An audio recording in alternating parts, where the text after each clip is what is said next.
As a person who's come up through the arts, and I was a part of a nonprofit organization where I started out and I was classified as having like a learning disability. I struggled so much.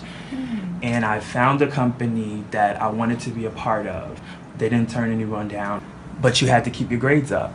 And I said, I have to figure it out. And I did. And from there, I was an honor student. I went off to college, graduated, had the backup plan, and continued doing this. Awesome. And it's so similar to this organization. So for me, when I saw it, I was like, I had to be a part of it because I know how instrumental. And if it wasn't for this and having that resource and being paired up with like-minded individuals, inner city students, it was just like, I know how powerful it is. And I love your sharing about the impact that finding that place had on your life. Absolutely. To turn around even your academics, to be an honor roll student. And seeing the direction that Nicole is pushing the foundation in to make it this a production, this is something that's going to be a requirement for them also, because with doing this with funding is such a struggle, and people, the arts are so undervalued, unfortunately. Like being a teaching artist also, it's always the first thing to be cut, and they don't realize how much it connects with the students. Like when it's that moment, just that aha moment when they walk in and they say, oh, I don't think I can do this, and to just see them at the final showing and how much they light up, how much their family are impressed. It takes it to a whole nother level. All right, so I'm gonna say the words first and then we'll get to the song. So, Dimbe Fade Made. Dimbe Fade Made. Dimbe Fade Madio. Dimbe Fade Madio.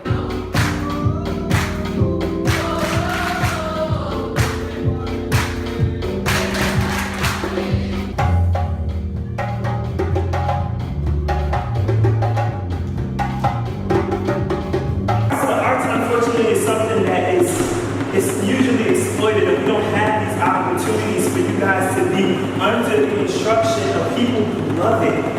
And we're just passing it down because that's what it's about. Each and every one of you are so special, but you have to unlock that. And you have to believe it first. Tell us about the African dance. What is to be expected? One thing that I definitely want to point out is the fact that, like, a lot of times people, they undermine the fact that it requires technique.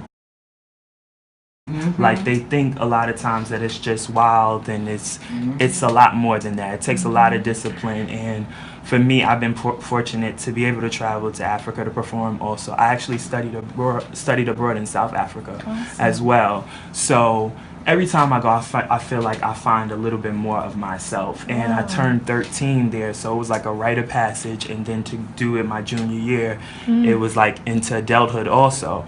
So for me, I just plan on, and with Shaun, we want to give them high energy, give them the technique, and we want them to have that sense of empowerment, just how we feel with that. And it's going to be great. Definitely looking forward to it.